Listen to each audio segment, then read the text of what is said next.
আল্লাহ রাসূলের জীবনী সিরাত আমরা যত শুনি ততই আমাদের ঈমানের স্বাদ বাড়ে, আল্লাহ রাসূলের সাথে আমাদের তাআল্লুক বাড়ে, আল্লাহ সুবহানাহু ওয়া তাআলার দ্বীনের সাথে আমাদের সম্পর্ক বৃদ্ধি হয়। আল্লাহ রাসূলের সিরাত হচ্ছে ইসলামের আসল ইতিহাস। আমরা যদি সিরা না জানি, আসল ইসলামের ইতিহাস থেকে বঞ্চিত হয়ে যাব। আমরা মুসলমান, ইসলামের উপরে যদি আমরা শক্তভাবে থাকতে চাই তাহলে আল্লাহ রাসূলের জীবনী আমাদের জানতেই হবে। আমরা গত সেশনে আলোচনা করেছিলাম উহুদের যুদ্ধের ব্যাকগ্রাউন্ড, মেইন যুদ্ধ নিয়ে আমরা আলোচনা করিনি। আজকেও আমরা আরো কিছু রিলেটেড বিষয়াদি নিয়ে আমরা আলোচনা করব ইনশাআল্লাহ। কার মনে আছে উহুদের যুদ্ধ কত হিজরিতে সংঘটিত হয়েছিল? বলেছিলাম আমরা গত সেশনে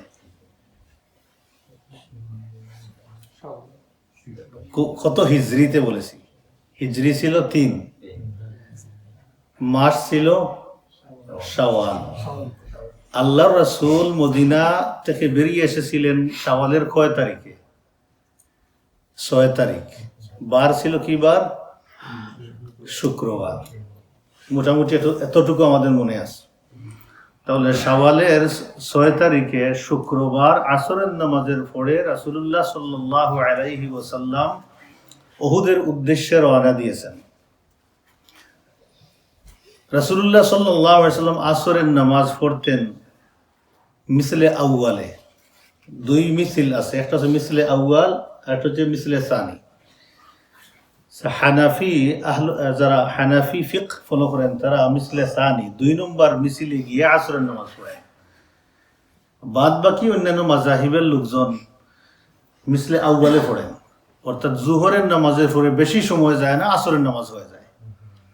আসরের জোহর এবং আসরের যে দূরত্ব থাকে, আসর থেকে মাগরিবের দূরত্ব তার চেয়ে বেশি থাকে। আমরা যারা সৌদি আরবে গিয়ে আসরের নামাজ পড়ে দেখছেন তো আসরের পরে লম্বা সময় থাকে। রাসূলুল্লাহ সাল্লাল্লাহু আলাইহি ওয়াসাল্লাম আসরের নামাজের পরে রওনা দিয়েছেন উহুদের দিকে। আল্লাহ রাসূল আসতেছেন সাহাবা কেরামদেরকে নিয়ে রেডি করে। এই আলোচনার মধ্যে ছিলাম যে রাসূলুল্লাহ সাল্লাল্লাহু আলাইহি ওয়াসাল্লাম যখন শাইখানে পৌঁছিলেন আসিয়া সাহাবা কেরামদেরকে নিয়ে, এখানে আসার পরে আল্লাহ রাসূল ইস্তা'রাদা জাইশাহু, আল্লাহ রাসূল আর্মি পর্যবেক্ষণ করলেন, মুসলিম বাহিনী আল্লাহ রাসূলের অবজারভেশন করলেন, দেখলেন যে এর মধ্যে যারা বয়সে ছোট, যুদ্ধের অনুপযোগী, রাসূলুল্লাহ সাল্লাল্লাহু আলাইহি ওয়াসাল্লাম তাদেরকে মদিনাতে পাঠিয়ে দিলেন। সেখান থেকে যাদেরকে আল্লাহ রাসূল মনে করলেন যুদ্ধের জন্য ফিট না, বয়স কম, ছোট, এদেরকে পাঠিয়ে দিলেন মদিনাতে। তাদের মধ্যে ছিলেন আব্দুল্লাহ ইবনে ওমর ইবনুল খাত্তাব রাদিয়াল্লাহু আনহু। আমরা হাদিসের মধ্যে পাই ইবনে ওমর, যারা ওমর রাদিয়াল্লাহু আনহুর সন্তান, উনি বয়সে ছোট ছিলেন। তিনিও গেছেন আল্লাহ রাসূলের সাথে, ওই শাইখান পর্যন্ত পৌঁছেছেন। 2 নম্বরে উসামা বিন যায়েদ রাদিয়াল্লাহু আনহু, বয়সে ছোট ছিলেন। উসাইদ ইবনে যুহাইর, যায়েদ ইবনে সাবিত, যায়েদ ইবনে আরকাম, আরাবা ইবনে আউস, আমর ইবনে হিজাম, আবু সাঈদ আল খুদরি, যায়েদ ইবনে হারিসাত আল আনসারি, সাদ ইবনে হাব্বা, এই 10 জন সাহাবী বয়সে ছোট ছিলেন। কোন কোন ইতিহাসরা বলতেছেন আবু সাঈদ আল খুদরি রাদিয়াল্লাহু তাআলা আনহু ছিলেন সর্বশেষ আল্লাহ রাসূলের সাহাবী যিনি দুনিয়াতে বিদায় হয়েছে। সুবহানাল্লাহ ওয়া বিহামদিহি। কিন্তু উনার বর্ণিত কত হাদিস আমরা পাই, আবু সাঈদ আল খুদরি রাদিয়াল্লাহু আনহু বর্ণিত কত হাদিস, ইবনে ওমরের কত হাদিস, সুবহানাল্লাহ। 11 নম্বর বাররা ইবনে আজিব রাদিয়াল্লাহু তাআলা আনহু কেও আল্লাহ রাসূল পাঠিয়েছেন বলে একটা বর্ণনার মধ্যে আসছে, কিন্তু বুখারীর নারেশনের মধ্যে আসে না বাররা ইবনে আজিব রাদিয়াল্লাহু তাআলা আনহু সেই দিন উহুদের যুদ্ধে যাওয়ার পারমিশন পেয়েছিলেন। এছাড়া আরো 2 জন সাহাবী, একজন হচ্ছেন রাফি' ইবনে খাদিজ, বয়সে কম হওয়া সত্ত্বেও রাসূলুল্লাহ সাল্লাল্লাহু আলাইহি ওয়াসাল্লাম যুদ্ধের পারমিশন দিয়েছেন যাওয়ার জন্য। এর কারণ ছিল যে কানা মাহিরান ফির রিমায়া ওয়ান নাবল, তিনি তীর ধনুকে খুব পারদর্শী ছিলেন। আজকের যুগে এটাকে কি বলে, যে খুব ঠিক মতো গান মারতে পারে তাই কি বলে? না না, দূর থেকে যিনি টার্গেট করেন নামটা কি বলে গেছে? স্নাইপার। উনি টার্গেট ঠিক করতে পারতো খুব ঠিক মতো, যদিও বয়সে ছোট, কিন্তু ছাড়লে একদম ঠিক মতো ছাড়তো। এই যোগ্যতার কারণে রাসূলুল্লাহ সাল্লাল্লাহু আলাইহি ওয়াসাল্লাম পারমিশন দিয়েছেন। উনাকে যখন পারমিশন দিতেছেন আল্লাহর রাসূল, এই পারমিশন দেখে সামুরা বিন জুনদুব রাদিয়াল্লাহু তাআলা আনহু উনি চিন্তার মধ্যে পড়ে গেছেন যে আল্লাহ রাসূল তো ডেফিনেটলি আমাকে ফিরাই দিবেন, তাহলে যাওয়া যায় কেমনে? তিনি আল্লাহ রাসূলের কাছে গেছেন, গিয়ে বলছেন, ইয়া রাসূলুল্লাহ, আপনি রাফি' বিন খাদিজকে পারমিশন দিয়েছেন, অথচ আমি তাই কুস্তিতে ফেলে দিতে পারি, আমার শক্তি বেশি তার চাইতে। রাসূল হেসে দিলেন, বললেন, তাহলে দেখি দুইজন যুদ্ধ করো আমার সামনে, কুস্তি করো, সে শক্তিশালী আমি দেখে নিই। এখন সামুরা বিন জুনদুব রাদিয়াল্লাহু তাআলা আনহু কুস্তি ধরতেন রাফি' বিন খাদিজার সাথে এবং তুলে ফেলে দিয়েছেন। আল্লাহ রাসূল বলেন, যাও, তোমাকে পারমিশন দিয়ে দিলাম। সুবহানাল্লাহ বিহামদিহি। বয়সে কম থাকা সত্ত্বেও এই দুইজন সাহাবীকে রাসূলুল্লাহ সাল্লাল্লাহু আলাইহি ওয়াসাল্লাম যুদ্ধে যাওয়ার পারমিশন দিয়েছেন। রাসূলুল্লাহ সাল্লাল্লাহু আলাইহি ওয়াসাল্লাম আরো একটু সামনে অগ্রসর হয়ে, মোটামুটি ঐতিহাসিকবিদরা বলতেছে সমান সমান হয়ে গেছে, এখান থেকে মদিনার দূরত্ব এবং এখান থেকে উহুদের দূরত্ব সমান হয়ে গেছে। সেখানে যাওয়ার পরে সূর্য ডুবে গেছে। সূর্য ডুবার সাথে সাথে রাসূলুল্লাহ সাল্লাল্লাহু আলাইহি সাল্লাম সাহাবায়ে কেরামদেরকে নিয়ে মাগরিবের নামাজ আদায় করেছেন, এশার নামাজ আদায় করেছেন, শিবির স্থাপন করেছেন, রাত্রি যাপনের ব্যবস্থা করেছেন। আল্লাহ রাসূল 50 জন সাহাবীকে মুসলিম আর্মি বাহিনীকে গার্ড দেওয়ার জন্য নিযুক্ত করলেন। তাদের লিডার হিসাবে আল্লাহ রাসূল অ্যাপয়েন্টমেন্ট দিলেন মুহাম্মদ বিন মাসলামা রাদিয়াল্লাহু তাআলা আনহুকে। মুহাম্মদ বিন মাসলামা রাদিয়াল্লাহু তাআলা আনহু যিনি লিডিং দিয়েছিলেন কাআব ইবনুল আশরাফকে হত্যার যে ছোট্ট টিম ছিল, সেই টিমেরও তিনি লিডার ছিলেন। মুহাম্মদ বিন মাসলামা রাদিয়াল্লাহু তাআলা আনহু সাহাবায়ে কেরামদেরকে নিয়ে সারা রাত আর্মি বাহিনীর চতুর্দিকে টহল দিতেন। সারা রাত টহল দিয়েছেন খুব সতর্কতার সাথে এবং খুব সাহসিকতার সাথে এই ভাড়া দিয়েছেন, যাতে কোনো মুশরিক আর্মি বাহিনী অথবা কোনো আতাতাই এই শিবিরে ঢুকতে না পারে, ক্ষতি করতে না পারে। যাকওয়ান ইবনে আব্দে কায়েস রাদিয়াল্লাহু আনহু আর্মস নিয়ে আল্লাহর রাসূলের শিবিরে, আল্লাহ রাসূল যারা ঘুমিয়ে আছেন, আল্লাহ রাসূলের পাশে দাঁড়িয়ে আছেন আল্লাহ রাসূলকে গার্ড দেওয়ার জন্য। সারা রাত আল্লাহ রাসূল গার্ড দিয়েছেন। সুবহানাল্লাহি বিহামদিহি।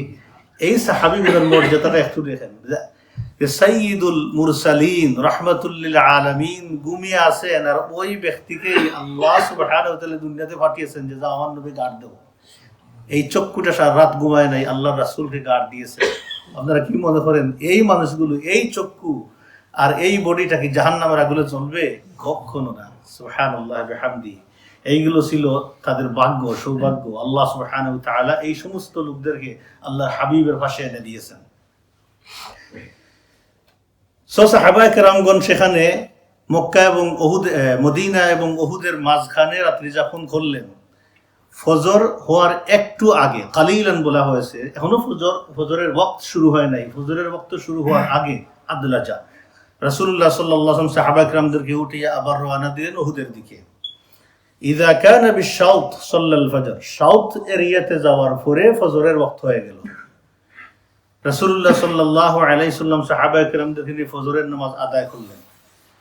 এই জায়গা থেকে এনিমি আর্মিকে দেখা যাচ্ছিল, তারাও মুসলমানদেরকে দেখতেছিল, তাদের মুভমেন্ট মুসলমানরা দেখতেছিল এবং মুসলমানদের মুভমেন্টও তারা দেখতেছিল।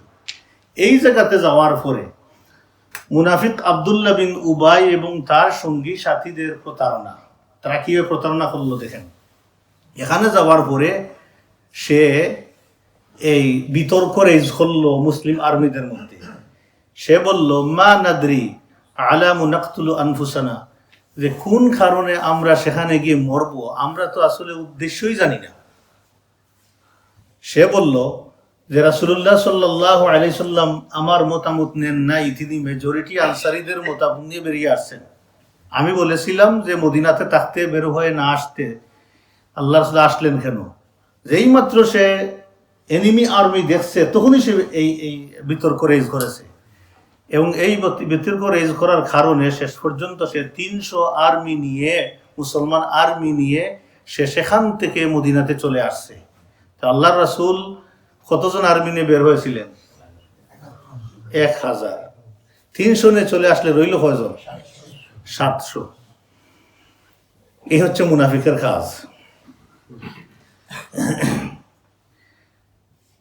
মেইন কারণটা কি? তার এই দুরভিসন্ধির কারণ কি? সেই যদি আসলে তার মতামত আল্লাহ রসুল অ্যাকসেপ্ট না করার কারণে ফিরিয়ে যাইতেই হয়, তাহলে সে এখানে আসবে কেন? সে তো আগেই না বের না হইলেই তো পারত, কেন সেখানে আসলো? মুফাসসিরিনে কেরামগণ কয়েকটা কারণ বর্ণনা করেছেন। এর মধ্যে একটা কারণ হচ্ছে তার ভিতরে আসলে নিয়তের মধ্যেই ছিল সে মুসলমানদের ক্ষতি করা।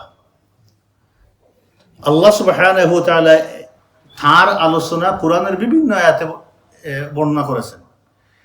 মুসলমানদেরকে দুর্বল করা, মানসিক দিক থেকে, জনবলের দিক থেকে মুসলমানদেরকে দুর্বল করা, এটা ছিল তার টার্গেট।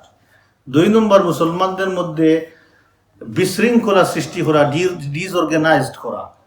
এবং সে যখন আরো কিছু তার সঙ্গী সাথীরা আল্লাহ রসুলের হুকুমের তারা ডিসওবিডিয়েন্ট হয়ে গেল, আদার সাহাবীদেরকেও সেটা সে মেসেজ দিল, বুঝাইল যে আল্লাহ রসুলের শুধু শুধু আমরা তার কথা মতোই ওবিডিয়েন্ট হয়ে আমরা কেন চলবো, আমাদের মতামত রেজ করতে পারি আমরা। সে এই ফিলিংটা মুসলমানদের মধ্যে দেওয়ার চেষ্টা করল। 3 নম্বর, সে মুসলিম আর্মিরা যখন সতর্কতার সাথে, মুশরিক আর্মিরা যখন মুসলমানদেরকে খুব সতর্কতার সাথে দেখতেছে, তখন সে 300 হিউজ নাম্বার মানুষ নিয়ে সেখান থেকে চলে যাচ্ছে। একথা দেখার মানে হচ্ছে এদেরকে মেসেজ দিতেছে যে দেখো এখানে খুব বিশৃঙ্খলা আছে, তোমরা এদেরকে শুধুমাত্র চোপাইতে থাকবা, শেষ করে দিবা। এদের মধ্যে কোনো নাই, শৃঙ্খলা নাই, এবং এদের কোনো শক্তিও নাই। এই মেসেজটা মুশরিকদেরকে সে দেওয়ার উদ্দেশ্যে এখান থেকে এই পর্যন্ত দূরত্বে গিয়ে সে মদিনাতে চলে আসছে। আল্লাহ সুবহানাহু ওয়া তাআলা বলতেছেন তার ব্যাপারে অনেক কথা বলেছেন। এর মধ্যে একটা আয়াত আল্লাহ বলতেছেন যালিকা বিআন্নাহুম আমানু সুম্মা কাফারু। এই যে দল, এই 300 জন নিয়ে আসছে, ওরা আসলে ঈমান এনেছিল। সুম্মা কাফারু, তারপরে তারা ডিসবিলিভিং করছে, কুফরি করেছে। ফাতুবিআ আলা কুলুবিহিম ফাহুম লা ইয়াফকাহুন। ঈমান আনার পরে কেউ যদি কুফরি কাজ করে ফেলে, সেই কুফরির কারণে কি হয়? আল্লাহ সুবহানাহু ওয়া তাআলা অন্তরের মধ্যে মোহর মেরে দেন, আর হেদায়েত পাওয়া যায় না, হেদায়েতের দরজা বন্ধ হয়ে যায়। এই মুনাফিকদের আচরণ দেখে বাকি রইলেন কতজন আর্মি? 700 জন। এই 700 জন আর্মির ভিতরে আরো 2টা বড় বড় ট্রাইব, আউস এবং খাজরাজ। আউসের অনেক ব্রাঞ্চ আছে, খাজরাজেরও অনেক ব্রাঞ্চ আছে। আউসের যে ব্রাঞ্চটা বনু হারেসা জয়েন করেছিল যুদ্ধে, আর খাজরাজের বনু সালামা, এই 2টা ট্রাইবই তারা ফাতাফশালু, তারা দুর্বল হয়ে গেল, তারা মনোবল হারিয়ে ফেলল। যুদ্ধে গিয়ে যুদ্ধ করার মতো মানসিক শক্তি এবং ইমানি শক্তি লুজ করে ফেলল।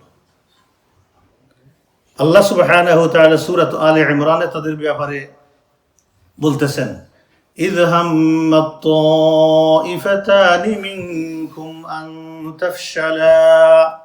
স্মরণ করো যখন তোমাদের মধ্য থেকে 2টা দল তাফশালা হয়ে গেছিল, অর্থাৎ উইক হয়ে গিয়েছিল, যুদ্ধ করার শক্তি, মানসিকতা সব তারা লস্ট করে ফেলেছিল। আল্লাহু ওয়ালিয়ুহুমা, আল্লাহ এই 2 দলের ওলি হয়ে গিয়েছিলেন। সুবহানাল্লাহি ওয়া বিহামদিহি। বুখারীর বর্ণনা অনুযায়ী জাবির ইবনে আব্দুল্লাহ রাদিয়াল্লাহু তাআলা আনহু তিনি বলতেছেন যে আল্লাহ সুবহানাহু ওয়া তাআলা এই আয়াতটি আমাদের ব্যাপারে নাযিল করেছেন। কারণ জাবির ইবনে আব্দুল্লাহ ছিলেন ওই আউসের বনু হারেসা ট্রাইবের অন্তর্ভুক্ত। উনার পিতা ওই যুদ্ধে ছিলেন, জাবির ইবনে আব্দুল্লাহ। উনার পিতা হচ্ছেন আব্দুল্লাহ, যে ওই যুদ্ধে তিনি উপস্থিত ছিলেন। আব্দুল্লাহ পিতা হচ্ছেন হারাম, যে আব্দুল্লাহ ওই যুদ্ধে ছিলেন এবং তিনি বয়সে একটু কম ছিলেন। তিনি বলতেছেন বুখারীর বর্ণনা অনুযায়ী যে এই আয়াতটি আল্লাহ সুবহানাহু ওয়া তাআলা আমাদের ব্যাপারে নাযিল করেছেন, এই 2টা ট্রাইবের ব্যাপারে। তিনি বলতেছেন যে আমার কাছে সবচাইতে প্রিয় এই আয়াত। কেমনি এই আয়াত প্রিয় হইল যে দেখেন কিভাবে আল্লাহ সুবহানাহু ওয়া তাআলা মুমিনদেরকে ভালোবাসেন। যে আল্লাহ সুবহানাহু ওয়া তাআলা বলতেছেন আল্লাহু ওয়ালিয়ুহুমা, আল্লাহ এই দুই দলের ওয়ালি, গার্ডিয়ান, অভিভাবক। একটু ইমাজিন করেন আদার ওয়ে, যে আল্লাহ যদি বলেন আমি তোমার ওয়ালি, ডাইরেক্টলি এই মেসেজটা চলে আসে কোরআনের ভিতরে, যাই করেছেন খাজ ডাজেন্ট ম্যাটার, কিন্তু আল্লাহ সুবহানাহু ওয়া তাআলা সেটাকে ভিন্নভাবে ডিল করে বলছেন আমি ওলি হয়ে গেলাম। এইটাই তো সবচেয়ে বড় সার্টিফিকেট যে এরা আল্লাহর কাছের মানুষ। সুবহানাল্লাহ বিহামদি। তিনি বলতেছেন এই আয়াতটি আমার কাছে সবচেয়ে বেশি প্রিয়, যে একটা সার্টিফিকেট দেয় বনু হারিস এবং বনু সালামার ব্যাপারে আল্লাহ সুবহানাহু ওয়া তাআলা বলেছেন আল্লাহু ওয়ালিয়ুহুমা ওয়া আলাল্লাহি ফালিয়াতাওয়াক্কালিল মুমিনুন। অতএব বিলিভার্স, ইমানদারদের উচিত they should rely upon Allah subhanahu wa ta'ala। অতএব আল্লাহ দুইটা কথা বললেন যে আল্লাহ তাদের ওয়ালি এক, দুই নম্বর আল্লাহ সুবহানাহু ওয়া তাআলা বললেন যে এরা হচ্ছে মুমিন, এদেরকে আল্লাহ বলছেন আল্লাহর উপরে ভরসা করো। সুবহানাল্লাহ বিহামদি। তিনি বলছেন এই আয়াতটি আমার কাছে সবচেয়ে বেশি প্রিয়। আজীব, সুবহানাল্লাহ বিহামদিহি। আল্লাহ সুবহানাহু ওয়া তাআলা তাদের অন্তরকে শক্ত করে দিলেন। একটু পরে তারা চিন্তা করলো যে না, আমাদের উচিত নয় আল্লাহ রাসূলকে ছেড়ে চলে যাওয়া। আমরা বেরিয়ে আসছি, আমাদের জানের চাইতে আল্লাহ রাসূলের জানকে, আমাদের জানকে প্রায়োরিটি দেওয়া উচিত নয় আল্লাহ রাসূলের জানের চাইতে। হয়তো আমরা যাবো না, আমরা যুদ্ধ করবো। আল্লাহ সুবহানাহু ওয়া তাআলা ঘুরাই দিলেন। আল্লাহ যে ঘুরাইছেন সেটা আল্লাহ বলে দিলেন। সুবহানাল্লাহ বিহামদি। তাহলে কেন ওই মুনাফিকদের এগুলো আল্লাহ ঘুরাইলেন না? কারণ এদের ভিতরেই আগ থেকেই রূপটা ছিল, এদের ভিতরে রূপ ছিল না। এই ভাইরাসটা ওরা ছাড়ার চেষ্টা করেছিল, আল্লাহ সুবহানাহু ওয়া তাআলা স্টপ করে দিলেন রাস্তাটা। এখানে অনেক লেসন আছে, এদিকে সময় চলে যাবে। এখন আমরা দেখি জাবির ইবনে আব্দুল্লাহ রাদিয়াল্লাহু তাআলা আনহুর পিতা আব্দুল্লাহ ইবনে হারাম যখন মুনাফিক এই 300 নিয়ে চলে আসতেছে, তাদের পিছনে পিছনে তিনি যাইতেছে, কি রুহুম তাদেরকে স্মরণ করে দিচ্ছেন, এই তোমরা কি করতেছো, আল্লাহ রাসূলের সাথে বেয়াদবি, আল্লাহর দ্বীনের সাথে বেয়াদবি, তোমরা চলে আসো, আল্লাহ রাসূলের সাথে মিলে যুদ্ধ করো। তিনি রিমাইন্ডার তাদেরকে দিতেছেন আর পিছে পিছে হাঁটতেছেন। কিছু সময় পরে তিনি বলছেন তাদেরকে ক্বালু লাউ না'লামু কাতিলু ফি সাবিলিল্লাহি আও ইদফাউ। তিনি বলতেছেন এই কথাটা, কাতিলু ফি সাবিলিল্লাহি আও ইদফাউ, তোমরা আল্লাহর রাস্তায় যুদ্ধ করো, প্রতিরোধ করো, ডিফেন্ড করো দিনকে। তারা বলল যদি আমরা জানতাম যুদ্ধ করতে হবে মুহাম্মদের অনুসারী হইলে, তাহলে আমরা এখানে আসতাম না আর ঈমান আনতাম না। এমন রিপ্লাই দেওয়ার পরে তিনি চলে আসলেন। মনে করলেন যে তিনি হতাশা হন নাই, উনার ঈমান আরো শক্তিশালী হয়ে গেল। তিনি বুঝতে পারলেন যে বিষয়টা অন্যদিকে যাচ্ছে। তিনি বললেন তাদেরকে আবআদুকুমুল্লাহু আ'দাউল্লাহ, হে আল্লাহর দুশমনেরা, আল্লাহ তোমাদেরকে দূরে রেখেছেন আল্লাহর হাবিব থেকে, মুসলমানদের থেকে আল্লাহই দূরে রেখেছেন। কথাটা কিন্তু খুবই সত্য। আমরা অনেক সময় যে আফসোস করি, রিগ্রেট করি, আহারে যে এত ভালো কাজ হইতেছে, একজন মানুষ কেন জয়েন করতেছে না। আসলে রিগ্রেট করাটা ঠিক না। আল্লাহ যাকে চান তাকে দিয়েই ভালো কাজ করা। আল্লাহ চান না এদেরকে জয়েন করো, এদেরকে আল্লাহ দূরে রেখেছে। এই সূরা বারাতের মধ্যে কি আল্লাহ সুবহানাহু ওয়া তাআলা এই তাবুকের যুদ্ধ যখন আমরা আলোচনা করব, তখন আলোচনা করব ইনশাআল্লাহ। আল্লাহ সুবহানাহু ওয়া তাআলা বলতেছেন লাউ আরাদুল খুরুজ লাআদ্দু লাহু উদ্দাতান ওয়ালাকিন কারিহাল্লাহু বিআসাহুম ফাসাব্বাতাহুম ওয়া ক্বিলা কু'উদু মা'আল কাঈদিন লাউ খারাজু ফীকুম মা যাদুকুম ইল্লা খাবালান ওয়া লাউ দাউ খিলালাকুম ইয়াবগুনা ফিতনা। আল্লাহ বলছেন এই সমস্ত মুনাফিক যাদেরকে আমি ফিসে বসাইয়া রাখি, ভালোর জন্য রাখি, ওরা আসলে কি করতো, ওই দুইজন দিয়ে জোড়াজাঠি লাগাইতো।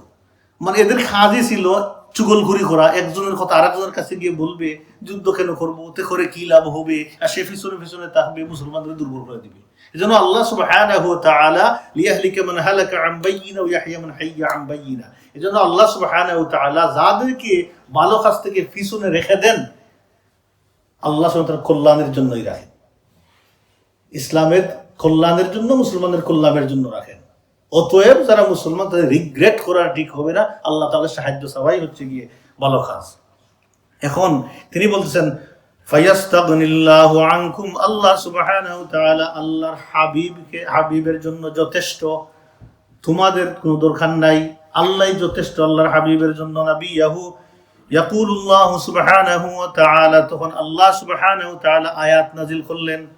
এই আব্দুল্লাহ ইবনে হারামের জবান অনুযায়ী আল্লাহ সুবহানাহু ওয়া তাআলা সূরাতুল ইমরানে, সূরাত আলে ইমরান একটা আয়াত নাযিল করলেন। আয়াত এইভাবে, ওয়ালিয়ালামাল্লাযীনা নাফাকু, আল্লাহ এই কাজটা কেন করেন? যাতে মুনাফিকদেরকে যাচাই বাছাই করতে পারেন। وقيل لهم تعالوا قاتلوا في سبيل الله او ادفعوا, যখন বলা হইল তাদেরকে আসো তোমরা আল্লাহর রাস্তায় যুদ্ধ করো, ইসলামের ডিফেন্ড করো, প্রতিরোধ করো। قالوا لو نعلم قتالا لاتبعناكم, তারা বলল যদি আমরা জানতাম কিতাল আছে, ইসলামের মধ্যে কিতাল আছে, যদি আমরা জানতাম তাহলে আমরা তোমাদের অনুসরণ করতাম না। কিতালাল লাত্তাবআনাকুম, তোমাদের অনুসরণ আমরা করতাম না। হুম লিল কুফরি ইয়াওমা ইযিন আকরাবু মিনহুম লিল ঈমান, আল্লাহ তাআলা বলতেছেন সেই দিন তারা ছিল কুফরির কাছাকাছি ঈমানের চাইতে। আমরা কোন জিনিসের কাছাকাছি? ঈমানের কাছাকাছি বেশি না কুফরির কাছাকাছি বেশি? কোশ্চেন কোশ্চেন আনসার দেওয়ার জন্য, চিন্তার জন্য। একজন মানুষ যদি মুসলমান হয় 1 ঘন্টা আগে, সে কুফরির কাছে বেশি না ইসলামের কাছে বেশি? কুফরির কাছে বেশি, কারণ সে কুফর বেশি চিনে, ইসলাম কম চিনে। যত বেশি মানুষ কোরআন বুঝবে, হাদিস বুঝবে, দিন বুঝবে, সিরা বুঝবে, তত বেশি ইসলামের দিকে দাবিত হবে, দূরে আসবে, কুফর থেকে দূরে আসবে। আর যদি সে ইসলাম না জানে, সে কুফরের কাছাকাছি থাকবে। মনে করেন আমরা মুসলমান হিসাবে ইসলামের হুকুম, আহকাম, ল, আইন, কানুন আমরা অনেকটাই জানি না। মুফতিরা ছাড়া, কিছু মুফতি আছেন যারা ফান, যারা স্কলার, যারা শরীয়তের বিষয়টা জানেন, বাদ বাকি আমরা যারা আছি আমরা তো কম জানি। কম জানার কারণে হয় কি, দেখবেন কোনো কিছু ঘটলে তাওহীদের কথাটা আগে বের হওয়ার আগে মোস্ট অফ দ্য টাইম যখন কুফরি কথাটা বের হয়ে যায়। এর কারণে হচ্ছে দিন না জানা, কম জানা। এই মুনাফিকরা ইসলাম কবুল করার পরে ইসলাম জানে নাই, যেভাবে আবু বকর, ওমর, উসমান, আলী, জুল্লুল সাহাবা যেভাবে ইসলাম জেনেছেন সেভাবে তারা জানে নাই। না জানার কারণে হুম লিল কুফরি ইয়াওমা ইযিন আকরাবু মিনহুম লিল ঈমান, সেই দিন তারা কাফিরের, কুফরের কাছাকাছি ছিল ঈমানের চাইতে। এখানে একটা মাসলা বলে দিই, খুব গুরুত্বপূর্ণ একটা মাসলা। এটা হাদিস শরীফের মধ্যে আল্লাহ রাসূল বলেছেন, লা তুদিউ বিনারিল মুশরিকিন, হে মুসলমানরা তোমরা মুশরিকদের আলো থেকে আলো নিও না, লাইট থেকে লাইটও নিও না। কি জন্য বলেছেন? এই জন্য বলেছেন, যদি তুমি কাছাকাছি থাকো, সামতান ওয়া হাদিয়ান, কিছু না কিছু হইলেও তাদের কৃষ্টি, কালচার, তাদের দিন তোমাদের মধ্যে চলে আসবে, তোমাদের ইচ্ছার বাহিরে এবং ইলমের বাহিরে চলে আসবে। এটা চলে আসে নর্মালি।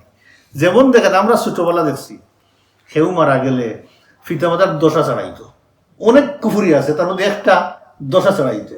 10 দিন মারা যাওয়ার পরে ফানির মধ্যে নিয়ে ডুবাইয়া 1 বুট দিত 7টা মাথার দিয়া, আর ফার থেকে লোকজন বলতো যে কি করতেছ? বলে আমি আমার মার দশা চড়াইছি। এই ধরনের অনেক কুফুরি কাজ মুসলমানদের সমাজে ছিল। এর কারণ কি? ফুকাহারা বলেছেন, ইন্ডিয়ান সাবকন্টিনেন্টের মুসলমানরা ইসলাম কবুল করেছে, কিন্তু শরীয়ত ফুললি এস্টাবলিশ না থাকার কারণে শরীয়তের মধ্যে তারা ডুব দিতে পারেনি। ইল্লা মাশাআল্লাহ, কোনো কোনো জায়গাত কোনো কোনো মানুষ খুব কাছাকাছি ছিল ইসলামের, কিন্তু ইন জেনারেল কম ছিল, এবং আহলুল ইলমরা কম ছিল। ভালো আলিম, ভালো রিসাইটার এলাকার মধ্যে খুব কম ছিল। এখন যেভাবে মোটামুটি দেখা যায়, তখন এটা ছিল না। যার কারণে মানুষ নিজের অজান্তে জ্ঞানের বাহিরে বিগাইরি ইলমিন কুফরের দিকে চলে যেত। সো আল্লাহ সুবহানাহু ওয়া তাআলা বলতেছেন, হুম লিল কুফরি ইয়াওমা ইযিন আকরাবু মিনহুম লিল ঈমান ইয়াকুলুনা বিআফওয়াহিহিম মা লাইসা ফি কুলুবিহিম। এই দেখেন কথা, তারা মুখ দিয়ে বলতো, সেটা তাদের অন্তরে ছিল না। কারণ কি? অন্তরের মধ্যে এই জিনিসটার যে ক্ষতি, এই জিনিসটার লাভ, সেটা তাদের অন্তরের ভিতরে ছিল না। লাভ ক্ষতি অন্তরের মধ্যে ছিল না, এই জন্য মুখ দিয়ে বলতো। এই জন্য আল্লাহ রাসূল, একটা সহিহ হাদিস বলি, আল্লাহ রাসূল বলেছেন, আদম সন্তান মুখ দিয়ে এক কথা বলে, সেই কথা ইয়াহুই বালা, এই কথার মাহারত সে জানে না, বুঝে না। এই কথা কত ক্ষতিকারক, কত লাভজনক সেটি সে জানে না, বলে ফেলে। বলার কারণে হয় কি, এই ক্ষতিকারক কথাটা সে বলে ফেলে না জানিয়া, এতে করে সে জাহান্নামের মাঝখানে নিজের স্থান করে নেয়। আবার সে না জানে এমন ভালো কথাও বলে ফেলে, তার অজান্তে সে জান্নাতের মাঝখানে জায়গা করে নেয়। এই কথা বলার সময় আসলেই ভালো কথাটা বলা দরকার, আর খারাপ কথাগুলো অ্যাভয়েড করা দরকার। আল্লাহু আ'লামু বিমা ইয়াকতুমুন, আল্লাহ তাআলা বলতেছে আল্লাহ সবচেয়ে ভালো জানেন তারা কি জিনিসটা গোপন করতে আছে কন্টিনিউ। এখন রাসূলুল্লাহ সাল্লাল্লাহু আলাইহি সাল্লাম দেখি বাদবাকি আর্মি নিয়ে আল্লাহর রাসূল সামনের দিকে অগ্রসর হইলেন। সাথে ছিলেন 700 মুসলিম আর্মি। মুশরিক আর্মি এবং মুসলমান আর্মির মাঝখানে উহুদের আরো কিছু প্রতিবন্ধকতা ছিল, কিছু ছোট্ট ছোট্ট পাহাড় ছিল, প্রতিবন্ধকতা ছিল, শিবির স্থাপনের সমস্যা ছিল এবং যুদ্ধের ভালো গ্রাউন্ডও ছিল না। এইগুলো দেখে রাসূলুল্লাহ সাল্লাল্লাহু আলাইহি সাল্লাম বললেন, মানির রাজুল ইয়াখরুজু বিনা আলাল কাওম মিন কারিব মিন তরিকিন লা ইয়ামুরু বিনা আলাল মুশরিকিন, যে তোমাদের থেকে কে আসো যে এই রুটগুলো ভালোভাবে জানো, যে আমাদেরকে নিয়ে উহুদের ওই প্রপার মাঠে নিয়ে যাবে, তবে মুশরিকদের ফাঁস দিয়ে নয়, মুশরিকদেরকে অ্যাভয়েড করে নিয়ে যাবে, কে আসো? আবু খাইসামা রাদিয়াল্লাহু তাআলা আনহু বলেন, ইয়া রাসূলুল্লাহ, আমি এই খেদমতের জন্য রাজি আছি, আমি রাস্তাগুলো খুব ভালোভাবে জানি, আমি নিতে পারবো ইয়া রাসূলুল্লাহ। এই বলে তিনি একটা শর্টার রাস্তা অবলম্বন করলেন। এই রাস্তাটা ছিল বনু হারেসার ক্ষেত খামারের মাঝখান দিয়ে। তিনি এদিকে আল্লাহ রাসূলকে নিয়ে সাহাবা কিরামদেরকে নিয়ে রওনা দিলেন। এতে করে এই মুসলিম আর্মি কি করলেন, তারিকান জাইশাল মুশরিকিন আল গরুব, মুশরিক আর্মিদেরকে পশ্চিম দিকে ফেলে দিয়ে অন্য রাস্তা ধরে ক্ষেত খামারের মাঝখান দিয়ে উহুদের মাঠে যাওয়ার চেষ্টা করছেন এবং যাইতেছেন মুসলিম আর্মি। এই সময়ে মারবা ইবনে কায়যা এক মুনাফিক ছিল, সে ঈমান এনেছিল বাট সে মুনাফিক। ওই যুগেও মুসলমানরা বলতেন সে মুনাফিক। সেই মুনাফিকের গার্ডেন দিয়ে যাইতে হলো। সে যখন রিয়েলাইজ করলো মুসলিম আর্মি তার গার্ডেন দিয়ে যাইতেছেন, সে বেরিয়ে এখানে চলে আসলো। সে ছিল অন্ধ, সিরাতের মধ্যে বলেছে দরিরুল বাসার, চোখে দেখতো না, অন্ধ ছিল, কিন্তু মুসলমানদের কাছে খুব হেট করতো, আল্লাহ রাসূলকে ঘৃণা করতো, নাউযুবিল্লাহি মিন যালিক। সে জানার পরে ওই যে রাস্তা দিয়ে যাইতেছেন সেই রাস্তাতে চলে আসলো কিছু মাটি হাতে নিয়ে। যখন সে রিয়েলাইজ করলো মুসলিম আর্মি যাইতেছেন ফাঁস দিয়ে, সে তাদের বুকে মাটি মারল এবং বলল, ও মুহাম্মদ, তুমি যদি আল্লাহর রাসূল হয়ে থাকো তাহলে তোমার জন্য বৈধ নয়, তোমার জন্য জায়েজ নয়, হালাল নয় আমার বাগান দিয়ে যাওয়া, তুমি অন্য রাস্তা দিয়ে যাও। সেভাবে নিষেধ করে দিল। আল্লাহর হাবিবকে সে নিষেধ করলো, মুনাফিক ঈমান আনার পরে। সাহাবায়ে কেরামগণ মাথায় আসছে তাদের গুসা, রাগ। কয়েকজন সাহাবী ফাক্তাদারুল কাওম লিয়াকতুলুহু, তার কাছে গেছেন তরবারিটা নিয়ে কল্লাটা উড়াই দেওয়ার জন্য। আল্লাহ রাসূল বললেন, লা তাকতুলুহু, তোমরা তাকে মারিও না, হত্যা করিও না। ফাহাজা আমাল কলব আমাল বাসার, এই ব্যক্তিটার চক্ষু যেমন অন্ধ তার অন্তর তেমনই অন্ধ, দুই দিক থেকে অন্ধ। তাহলে কি বোঝা গেল, আল্লাহ কোরআনে বলতেছেন তা'মাল কুলুব, অন্তর অন্ধ হয়, আবার চক্ষু অন্ধ হয়। আল্লাহ রাসূলের হাদিস দ্বারা বোঝা গেল চক্ষু অন্ধ হয়, অন্তর অন্ধ হয়। কোনো মানুষের যদি চক্ষু অন্ধ হয়ে যায়, অন্তর কুলা থাকে, কোনো অসুবিধা নেই। আসলটা আছে। আসল কোনটা, বাইরেটা না ভিতরেরটা? লাল নীল দুরিয়া দেখবো না সামনেরটা চলে গেলে। আল্লাহ রাসূল বলতেন যদি সামনেরটা চলে যায় আর সে যদি সবর করে, তার বিনিময়ে আল্লাহ জান্নাত দান করেন। তবে ভিতরের এইটা যদি অন্ধ হয়ে যায়, সব ধ্বংস হয়ে যায়। আল্লাহ রাসূল বললেন এটা এমন খানা, তার অন্তরও খানা, তার চৌকো খানা, ওই খানাটারে মারিও না। আল্লাহ রাসূল নিষেধ করলেন। সাহাবা কিরামগণ আল্লাহ রাসূলের কথা শুনে চলে আসলেন।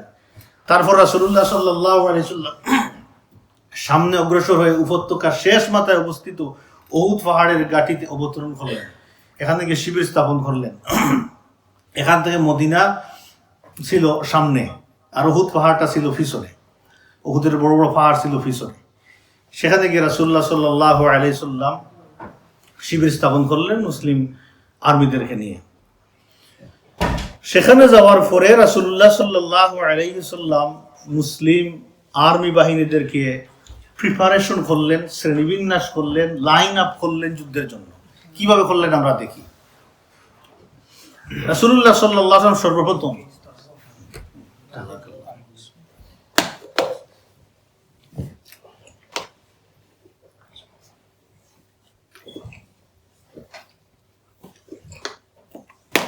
আলহামদুলিল্লাহ। ফান্তাখাবা মিনহুম ফাসিলাতুম মিনার রামাত আল মাহিরিন। আল্লাহ রাসূল সেখানে গিয়ে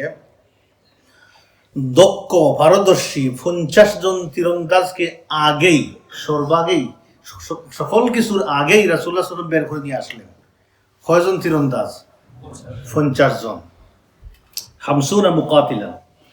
এবং এই দলের লিডার বানাইলেন জুবায়ের, আব্দুল্লাহ ইবনে জুবায়ের ইবনে নু'মান আল আনসারি আল আউসি আল বদরি রাদিয়াল্লাহু তাআলা আনহুকে, আনসারি সাহাবী, উনাকে এই 50 জনের লিডার বানাইলেন। বানিয়া রাসূলুল্লাহ সাল্লাল্লাহু আলাইহি ওয়াসাল্লাম তাদেরকে ইঙ্গিত করলেন যে কানাত উপত্যকার দক্ষিণে, ওর একটা উপত্যকা আছে, এটা কানাত বলা হয়, বদরের ওহুদের পাহাড়ের ওই জায়গাতে। কানাত উপত্যকার দক্ষিণে ছিল এটা। মুসলিম আর্মির পূর্ব দিকে 150 মিটার দূরত্বে, মেইন আর্মিতে 150 মিটার দূরত্বে পূর্ব দক্ষিণে এদেরকে রাসূল স্টেশন করলেন সেখানে। এই কয়েকটা ছোট পর্বত ছিল, এই পর্বতের মধ্যে একটা গিরিপথ ছিল। তো আল্লাহ রাসূলের আশঙ্কা ছিল যে এটা পিছন দিক পড়ে মুসলিম আর্মির, পিছন দিক থেকে মুশরিক আর্মি ওই গিরিপথ দিয়ে আসিয়া যাতে মুসলমানদেরকে অ্যাটাক করতে না পারে, এই জন্য আগে বাগিয়ে ফার্স্ট রাসূলুল্লাহ সাল্লাল্লাহু আলাইহি ওয়াসাল্লাম ওই জায়গাটা বন্ধ করার চেষ্টা করলেন। আমরা পরে আলোচনার মধ্যে দেখব আসলে ওই জায়গাটাই সমস্যা হয়েছিল, কিভাবে হয়েছিল এটা নিয়ে আমরা আলোচনা করব ইনশাআল্লাহ। এই যে পাহাড়, কানাত পাহাড়ে আল্লাহ রাসূল এদেরকে 50 জন তীরন্দাজকে স্টেশন করেছিলেন। এরপরে এই ঘটনার পরে হিস্ট্রিতে এই জায়গাটা, এই পাহাড়টাকে নাম রাখা হয়েছে জাবালুর রুমাত, এই তীরন্দাজদের পাহাড় জাবালুর রুমাত হিসাবে নামকরণ করা হয়েছে।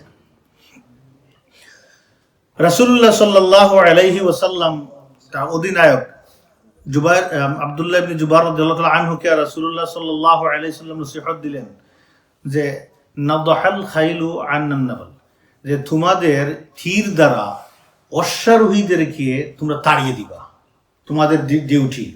লা ইয়াতুনা মিন খালফিনা, তারা যেন আমাদের পিছন দিক থেকে আসতে না পারে, আসি আমাদেরকে অ্যাটাক করতে না পারে, এর দায়িত্ব তোমাদের। আল্লাহ রাসূল বললেন ইন কানাত লানা আও আলাইনা, যদি দেখো যুদ্ধ আমাদের পক্ষে তাহলেও আসবায় না, যদি দেখো যুদ্ধ আমাদের বিপক্ষে তাহলেও আসবায় না। আল্লাহ শক্তভাবে নিষেধ করে দিলেন ফাসবুত মাকানাক, জায়গায় থাকবা, তোমাদের দিক থেকে যেন কোনো আক্রমণ আমাদের উপরে না হয়। আল্লাহ আসলে কড়া নির্দেশ দিলেন। তারপরে বললেন, এই তীরন্দাজদের উদ্দেশ্য করে আল্লাহ রাসূল বললেন তোমরা আমাদের পিছন দিকটা হেফাজত করবে, প্রোটেকশন দিবে। ফাইন রাআইতুমুনা নাকতুল, যদি তোমরা দেখো আমরা এখানে একের পর এক নিহত হচ্ছি, হত্যা হইতেছি, তা সত্ত্বেও তোমরা আমাদেরকে সাহায্য করতে আসবে না।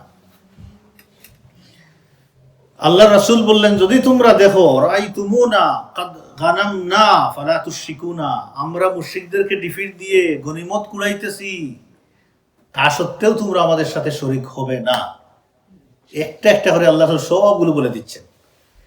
বুখারী শরীফের বর্ণনার মধ্যে আসছে আল্লাহ রাসূল বলতেছেন ইন রাআইতুমুনা তাখাত্তুফনা আত-তায়র, যদি তোমরা দেখো পাখি চু মেরে আমাদেরকে উহুদের মাঠ থেকে নিতেছে, তা সত্ত্বেও ফালা তাবরাহু মাকানাকুম, তোমরা তোমাদের জায়গা ছাড়বে না, সেই জায়গাতেই তোমরা থাকবে যতক্ষণ পর্যন্ত না আমি রাসূলুল্লাহ তোমাদেরকে ডাক দিছি আসো আমাদের সাথে, ডাক না দেওয়া পর্যন্ত তোমরা সেখানেই থাকবে।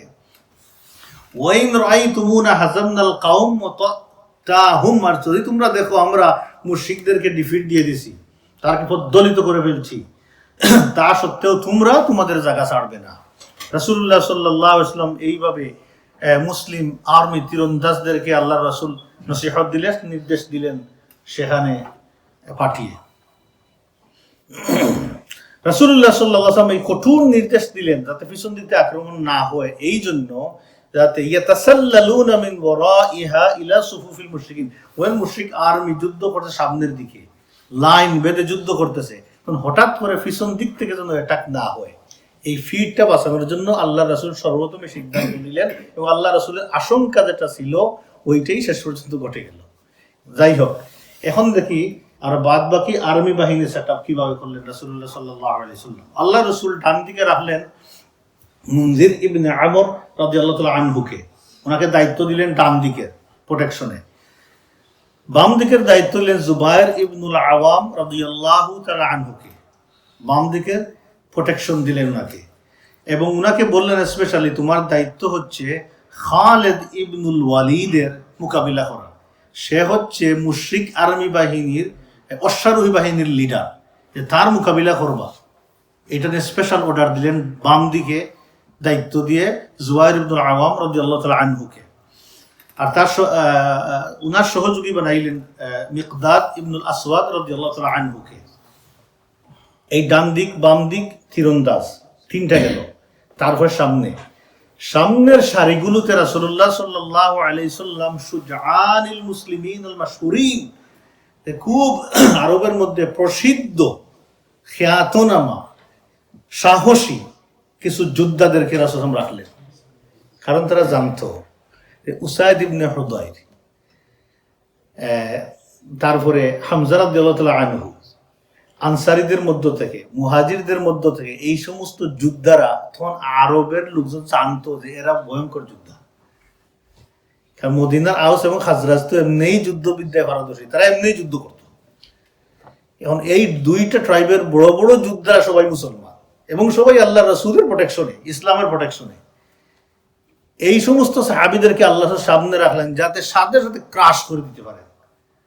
আল্লাহ রাসূল এইভাবে প্রিপারেশনটা করলেন। এবং তারা মনে করতো আরবের যুগে যে এদের এক একজন যোদ্ধা 1000 মানুষকে জীব দিতে পারবে, এই অন্তরে তাদের এই বয়টা ছিল। সো রাসূলুল্লাহ সাল্লাল্লাহু আলাইহি ওয়াসাল্লামের এই আর্মি বিন্যাসটা ছিল খুব দক্ষ, সূক্ষ্ম এবং কৌশলপূর্ণ। ফাসসিরিনে কেরামগণ বলছেন আল্লাহ রাসূলের এই দক্ষতা সে নিয়ে যদি কেউ আলোচনা করে বর্তমানে পৃথিবীর কোনো কমান্ডারকে তুলনা করাই যাবে না। আল্লাহ রাসূল এই পরিমাণ দক্ষ আর কমান্ডার ছিলেন। সুবহানাল্লাহি ওয়া বিহামদিহি। তিনি হচ্ছেন সাইয়্যিদুনা, আমাদের বিলাভিড প্রফেট রাসূলুল্লাহ সাল্লাল্লাহু আলাইহি ওয়াসাল্লাম। এটাই হচ্ছে আল্লাহ রাসূলের দ্বীন, সুন্নাত, আল্লাহ সুবহানাহু ওয়া তাআলার শরীয়ত। রাসূলুল্লাহ সাল্লাল্লাহু আলাইহি ওয়াসাল্লামের দীর্ঘ জীবনের মধ্যে 23টা বছরের দেখেন কত, মদিনার 10টা বছর কিভাবে যাইতেছে।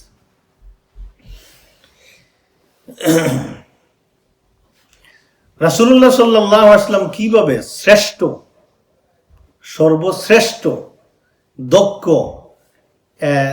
ওয়ার কৌশলী ছিলেন, যুদ্ধ কৌশলী ছিলেন, আল্লাহ রাসূল এগুলো জানতেন। তার মধ্যে কয়েকটা পয়েন্ট বর্ণনা করেছেন মুফাসসিরিনে কেরামগণ। এক নম্বর হচ্ছে গিয়ে আল্লাহ সব সময় একটা স্থান বাছাই করতেন যুদ্ধের জন্য। স্থান ছাড়া যুদ্ধ করা যায় না। ভালো স্থানটা আগে বাগেই আল্লাহ রাসূল নেওয়ার চেষ্টা করতেন। 2 নম্বর, আল্লাহ রাসূল ডান দিকটা প্রোটেকশন করতেন, বাম দিক প্রোটেকশন করতেন, যাতে কোনো দিক থেকে আক্রমণ না আসে। সামনের সারিতে খাদেরকে ফাটাইতে হবে সেটাও আল্লাহ রাসূল খুব ভালোভাবে লাইন আপ করে ফাটাইতে পারতেন। আল্লাহ রাসূল সব সময় দেখতেন ছোট হোক বড় একটা পাহাড় পিছনে থাকে তাহলে ভালো হয়, এটা প্রোটেকশন লাগবে। পাহাড়ের দিকে চলে গিয়ে সেখানে গিয়ে প্রোটেকশন নেওয়া যাবে যদি কোনো কিছু ঘটে যায়। আল্লাহ রাসূল এইভাবে জায়গা দেখতেন। আল্লাহ রাসূল দেখেন কিভাবে আগে ভাগেই চিন্তা করলেন যে গিরিপথটা ডেঞ্জারাস হইতে পারে, সেই গিরিপথ আল্লাহ রাসূল বন্ধ করে দিলেন। আল্লাহ রাসূল সেখানে যাওয়ার পরে আগে ভাগেই উঁচু জায়গাতে মুসলিম আর্মির শিবির স্থাপন করে দিলেন। এতে বাধ্য হয়ে এই পরিমাণ উঁচু জায়গা মুশরিকরা না হয়ে নিচু জায়গাতে তারা শিবির স্থাপন করেছে। ঐতিহাসিকরা বলতেছেন যদি তারা মুসলিম আর্মির মাঝে শিবিরে আসার চেষ্টা করে তাহলে তাদের জন্য বিরাট ক্ষতিকর হয়ে যাবে। আর তারা নিচের দিক থেকে আর মুসলিমরা থাকবে উপর দিক থেকে, তাদের অটোমেটিক আঘাত করে তাদেরকে সেখান থেকে তাড়িয়ে দিতে পারবে। এই জন্য আল্লাহ রাসূল এই জায়গাটা আগে ভাগেই বাছাই করে নিলেন। এইভাবে রাসূলুল্লাহ সাল্লাল্লাহু আলাইহি ওয়াসাল্লাম দিন, যেদিন এই আর্মি বাহিনীকে সেখানে সেট আপ করলেন, এই দিনটা ছিল শনিবার, শাওয়াল মাসের 7 তারিখ, 3য় হিজরি। মুসলমানরা রেডি হয়ে গেলেন সেখানে। রাসূলুল্লাহ সাল্লাল্লাহু আলাইহি ওয়াসাল্লাম আর্মি বাহিনী রেডি করে তাদের উদ্দেশ্যে একটা বয়ান দিলেন, ভাষণ দিলেন। আল্লাহ রাসূল তাদেরকে নসিহত দিলেন। নসিহতের মধ্যে বললেন, আমি আদেশ না দেওয়া পর্যন্ত তোমরা যুদ্ধ শুরু করবে না। আল্লাহর রাসূল নিচে একটা বর্ম, উপরে একটা বর্ম পরে আল্লাহর রাসূল, সেদিন দেখা যাচ্ছিল যে আল্লাহ রাসূলের সবচেয়ে বেশি যোদ্ধা। আল্লাহ রাসূল সবচেয়ে বেশি সাহসী যোদ্ধা হিসেবে আল্লাহ রাসূল সেই দিন সাহাবীদের সামনে আবির্ভূত হয়েছিলেন এবং সাহাবীদেরকে আল্লাহ রাসূল বলেছেন সাহসিকতা, বীরত্ব এবং ধৈর্যের সাথে যুদ্ধ করতে হবে তোমাদেরকে। আল্লাহ রাসূল নসিহত দিলেন। আল্লাহ রাসূল একখানা দাঁড়ালো তরবারি হাতে নিয়ে সাহাবায়ে কেরামদের উদ্দেশ্য করে বললেন, মান ইয়াখুযু হাযা সাইফ বিহাক্কিহি, যে কে আছো তোমাদের থেকে এই তরবারিটা আমার কাছ থেকে নিয়ে যুদ্ধ করবে এই তরবারির হক আদায় করে। বড় বড় সাহাবীরা এবং যাদের যুদ্ধের দক্ষতা সবাই জানতো, এই সমস্ত সাহাবীগণ আল্লাহ রাসূলের কাছে আসছেন। মিনহুম আলী, জুবায়ের, ওমর রাদিয়াল্লাহু আনহুম, ওই সমস্ত সাহাবায়ে কেরামগণ আল্লাহ রাসূলের কাছে আসে বলছেন, ইয়া রাসূলুল্লাহ আমাদেরকে তরবারিটা দেন। হাত্তা কামা ইলাইহি, অবশেষে দাঁড়িয়ে আসলেন আরেকজন, ওনার নাম হচ্ছেন আবু দুজানা সাম্মাক ইবনে খারশা রাদিয়াল্লাহু তাআলা আনহু। আবু দুজানা রাদিয়াল্লাহু তাআলা আনহু আসি আল্লাহ রাসূলকে বলছেন, ইয়া রাসূলুল্লাহ ওমা হাক্কাহু, এই তরবারির হকটা কি? আল্লাহ রাসূল বলেছিলেন যুদ্ধ করবে তরবারির হক আদায় করে। তিনি বলছেন, ইয়া রাসূলুল্লাহ এই তরবারির হকটা কি আমাকে একটু বলবেন? সুবহানাল্লাহ। আদার সাহাবী এসে বলেন, ইয়া রাসূলুল্লাহ তরবারিটা দেন, আমরা যুদ্ধ করি। উনি বলছেন, ইয়া রাসূলুল্লাহ তরবারির হকটা কি বলেন? কারণ আল্লাহ রাসূল কন্ডিশন লাগাইছেন, বিহাক্কিহি, যুদ্ধ করবে তরবারির হক আদায় করে। আল্লাহ রাসূল বললেন, আনতা দুরিবা বিহি ওয়াজুহাল আদুওয়ে হাত্তা ইয়ানহানিয়া, যে এই তরবারির হক হচ্ছে তরবারি নিয়ে যুদ্ধ করতে করতেই তরবারির অগ্র বাঁকা হয়ে যাবে, এইভাবে যে এবারটি স্ট্রাইক করতে পারবে সেই এই তরবারির হক আদায় করবে। তিনি বললেন, ইয়া রাসূলুল্লাহ আনা, তাহলে আমি আছি, ইয়া রাসূলুল্লাহ আমাকে একটু দেন, আমি এইটা করব। আল্লাহ রাসূল বললেন, নাও তুমি। আবু দুজানা রাদিয়াল্লাহু তাআলা আনহুর হাতে আল্লাহর রাসূল এই তরবারি দিয়ে বললেন, যাও তুমি হক আদায় করে যুদ্ধ করো। আবু দুজানা রাদিয়াল্লাহু তাআলা আনহু আল্লাহর রাসূলের এই তরবারি পেয়ে সুজান, বীরত্ব এবং অহংকারে তিনি মেতে উঠলেন। ওনার একটা লাল পাগড়ি পট্টি ছিল, যুদ্ধের সময় তিনি বাঁধতেন, সেটা তিনি মাথায় বেঁধে তরবারি হাতে নিয়ে হেলিয়ে দুলিয়ে মুসলিম এবং মুশরিক আর্মি বাহিনীর মাঝ দিয়ে এমন ভাবে তিনি হাঁটা শুরু করলেন আর এবং প্র্যাকটিস শুরু করলেন। না, ফুটবল খেলা শুরু হওয়ার আগে মাঝখানে আমি লাফালাফি করে না কিছু দেখায়, তিনি এমন ভাবে যুদ্ধ শুরু হওয়ার আগে তরবারি ঘুরাইতেছেন এইভাবে, এবং তিনি এমন অহংকারের সাথে হাঁটতেছেন। রাসূলুল্লাহ সাল্লাল্লাহু আলাইহি সাল্লাম উনার হাঁটা দেখে আল্লাহ রাসূল বললেন, ইন্নাহা আলা মাশিয়াতুন, এটা এমন একটা হাঁটা, ইউবগিদুহাল্লাহু, আল্লাহ সুবহানাহু ওয়া তাআলা ঘৃণা করেন, হেট করেন। তবে ইল্লা ফি মিসলি হাযাল মাওয়াতিন, এই জায়গাতে নয়, এই জায়গায় হাঁটলে আল্লাহ সুবহানাহু ওয়া তাআলা মহব্বত করেন। সুবহানাল্লাহি ওয়া বিহামদিহি, সব জায়গাতে ফতোয়া দিতে নাই, এই জায়গাতে এইভাবে হাঁটলে। মুস লম্বা রাখা তো ঠিক না। আল্লাহ রাসূল কি বলেছেন? কাসসুশ শারিব, মুস কাটো। আমরা মুস লম্বা রাখতে অনেকে দেখেন, এটা আল্লাহ রাসূলের সুন্নতের খেলাফ। আল্লাহ রাসূল বলেছেন মুসকে তোমরা আবার শেভ করতে বলেন নাই, বলছেন কাসসুশ শারিব, এটাকে তো ট্রিম করো, ছোট করো, আর আরফুল লুহা, দাড়িকে লম্বা করো। কিন্তু যুদ্ধের জন্য প্রিপারেশন এদিকে চুল লম্বা করা, মুসটাকে একটু বড় করে একটু মানে ভয়ঙ্কর আকৃতি নিয়ে যুদ্ধের মাঠে যাওয়া তখন সুন্নত হয়ে যায়। এক জায়গাতে একটা রুল অ্যাপ্লাই করতে হয়। তো রাসূলুল্লাহ সাল্লাল্লাহু আলাইহি সাল্লাম বললেন, এই জায়গাতে নয়, এই জায়গাতে আল্লাহ পছন্দ করেন। এবং দেখবেন আমরা পরে আলোচনা করব তিনি কিভাবে হক আদায় করেছেন উহুদের যুদ্ধের দিন। লাস্ট পয়েন্টে আমরা আলোচনা শেষ করে দিব ইনশাআল্লাহ। মুশরিকরা কিভাবে এখন মুসলমানদের পার্ট ফিনিশ, মুশরিকদের প্রিপারেশন এবং আর্মিস রেডি বিন্যাস তারা কিভাবে করলো দেখি। মুশরিকদের সর্বাধিনায়ক কে ছিল? আবু সুফিয়ান। আরে ভুলে গেছি, আবু সুফিয়ান ছিল সর্বাধিনায়ক। সে করলো কি, এই খাওয়ার দেখেন, এই 3000 আর্মি বাহিনীর মাঝখানে তার সেন্টার তৈরি করলো। সে ওইখানে থাকবে, ওখানে তাকে যুদ্ধ করবে। আর খালিদ ইবনুল ওয়ালিদকে সে তার ডান দিকে দিল, রাখলো, আর্মি বাহিনীর ডান দিকে দিল খালিদ ইবনুল ওয়ালিদকে, এবং অশ্বারোহী বাহিনী ওদিকে দিল। বাম দিকে ইকরামা ইবনে আবু জেহেল ছেলে ইকরামাকে বাম দিকে রাখলো। আর সফওয়ান ইবনে উমাইয়াকে পদাতিক বাহিনীর হেড বানিয়ে দিল। সফওয়ান ইবনে উমাইয়াকে। আর তীরন্দাজ বাহিনীর লিডার দিল আব্দুল্লাহ ইবনে আবি রবিআকে, দায়িত্ব দিল। তাহলে পতাকা কার কাছে দিল? পতাকা দিল আব্দুদ্দারের কাছে। আব্দুদ্দার একটা ট্রাইব, সেই ট্রাইবের কাছে সে পতাকা দিল, তারা পতাকা বাহী ছিল। এখন বনু আব্দে মুনাফ কুসাইয়ের কাছ থেকে উত্তরাধিকার সূত্রে এই পতাকা একটা মর্যাদা, এটা আব্দুদ্দার পেয়েছিল। এটা তারা বন্টন করতো, এটা বন্টনের মাধ্যমে তাদের কাছে গেছে এই পতাকাটা। বলেন তো আল্লাহ রাসূলের পিতার নাম কি? আব্দুল্লাহ। আব্দুল্লাহর পিতার নাম কি? আব্দুল মুত্তালিবের বাপের নাম আব্দুল হাসিম। উনার পিতার নাম আব্দুল মুনাফ। আব্দুল মুনাফের পিতার নাম কুসাই, ওনার পিতার নাম কিলাব। ওই কুসাই যখন এই লাওয়া এই পতাকা বন্টন করেন কুসাই, তখন বনু আব্দুদ্দার এটা পেয়েছে, ওই লটারি করে বন্টনের সময় মর্যাদা পেয়েছে। সবসময় তারা পতাকা বাহী ছিল, পতাকা ধারণ করত, এবং তাদের রুল ছিল, কনস্টিটিউশনে ছিল যে এটার জন্য তাদেরকে কেউ হিউমিলেট করতে পারবে না, কোনো আর্গুমেন্ট রেজ করতে পারবে না এই পতাকার জন্য। এখন ঘটলো কি দেখেন ব্যাপারটা। আবু সুফিয়ান বনু আব্দুদ্দারকে গিয়ে বলল, তাদেরকে গুসা রাগ উঠাইবার জন্য বলল যে দেখো হে বনু আব্দুদ্দার, তোমরাই তো বদরের যুদ্ধের দিন পতাকা ধরতেছিলে, তোমাদের পতাকা পাইছিল নদর ইবনে হারিস, সে তো প্রথম ধাক্কাতেই মুসলমানদের হাতে ক্যাপচার হয়ে গেল, পতাকা পতিত হয়ে গেল। সে তাদেরকে এই হামিয়া বলা হয়, তাদের অহংকারী জৌলুসটা উঠাইবার জন্য সে বলল, হে বনু আব্দুদ্দার, কাদ ওয়াল্লাইতুম লাওয়ানা ইয়াউমা বদরিন, বদরের যুদ্ধের দিন তোমরা তো আমাদের পতাকা ফেলে দিয়ে তোমরা পলায়ন করছো, তোমাদের যোগ্যতা নেই পতাকা ধরার। সেই ফার্স্ট আবু সুফিয়ান এই কোয়েশ্চনটা রেজ করলো। সে আসলে আনার জন্য রেজ করে নাই, সে রেজ করেছে এদেরকে যুদ্ধের মরণপণ যুদ্ধ করার জন্য, তাদের ভিতরে মানে রাগ গুসা উঠানোর জন্য।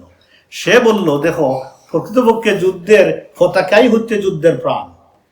পতাকা যখন পড়ে যায় তখন সাধারণ সৈন্যদের পদস্খলন ঘটে, তারা যুদ্ধে থাকতে পারে না। সে বলল ইম্মা আন তাকফুনা লাওয়া, হয় তোমরা আমাদের পতাকাকে ঠিক মতো ধারণ করবে, নতুবা তোমরা পতাকা ছেড়ে দাও, আমরা বাছাই করব কারা পতাকা ধারণ করবে। একথা বলার পরে এই বনু আব্দুদ্দারের লোকদের মধ্যে খুব গুসা রাগ আসলো। গাদিবা বনু আব্দুদ্দার, রাগান্বিত হয়ে গেল, ক্রোধান্বিত হয়ে তারা বলল আবু সুফিয়ানকে, নাহনু নুসাল্লিমু ইলাইকা লাওয়ানা, তোমার কাছে নিয়ে আমাদের পতাকা দিয়ে দিব? তুমি কি ভাইছো আমাদেরকে, কি মনে করছো? রাগ করে তারা উঠিয়ে বলল, সায়া আলামু গাদান, আগামীকাল দেখবা যখন আমরা এই মুসলমানদের সাথে যুদ্ধে যাইব, দেখে নিবা কিভাবে আমরা যুদ্ধ করি। ঠিকই পরদিন যুদ্ধ শুরু হলে বনু আব্দুদ্দার প্রতিটা লোক বীরত্ব, দৃঢ়তা এবং নিষ্ঠার সাথে পতাকা ধরছে এবং যুদ্ধ করেছে। কিন্তু আল্লাহর ফয়সালা এক এক করে বনু আব্দুদ্দারের প্রত্যেকটা মানুষ যারা লাওয়া ধারণ করেছে, পতাকা ধারণ করে, সবাই জাহান্নামে গেছে। ইনশাআল্লাহ আলোচনা আমরা করবো, নেক্সট আলোচনা এখান থেকেই কন্টিনিউ আমরা করবো ইনশাআল্লাহ। আল্লাহ তাআলা যেন আল্লাহ রাসূলের সিরাত বুঝে আল্লাহ রাসূল সিরাত অনুযায়ী জীবনে আমল করার তৌফিক দান করেন। ওয়া আখিরু দাওয়ানা আলহামদুলিল্লাহি রাব্বিল আলামিন। সুবহানাকাল্লাহুম্মা ওয়া বিহামদিকা, নাশহাদু আন লা ইলাহা ইল্লা আনতা, নাস্তাগফিরুকা ওয়া নাতুবু ইলাইক।